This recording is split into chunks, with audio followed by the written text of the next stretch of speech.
తల్లి మీ ఇంట్లో ధనలక్ష్మి ఉంది తల్లి. ధనలక్ష్మి? ఆ పేరుండే వాళ్ళు మా ఇంట్లో ఎవరు లేరే. పిచ్చి తల్లి, ధనలక్ష్మి అంటే మనిషి కాదమ్మా, దేవత. అవునా మాత?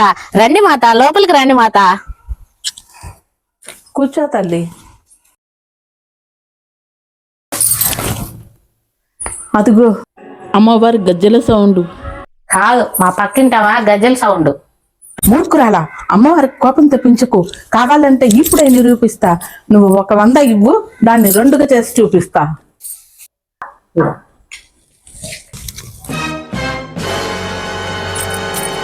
ఇదిగో తల్లి.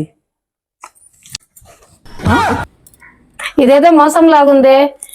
500 ఇస్తా, డబల్ చేసి చూపియండి అమ్మా, అప్పుడు నమ్ముతాను.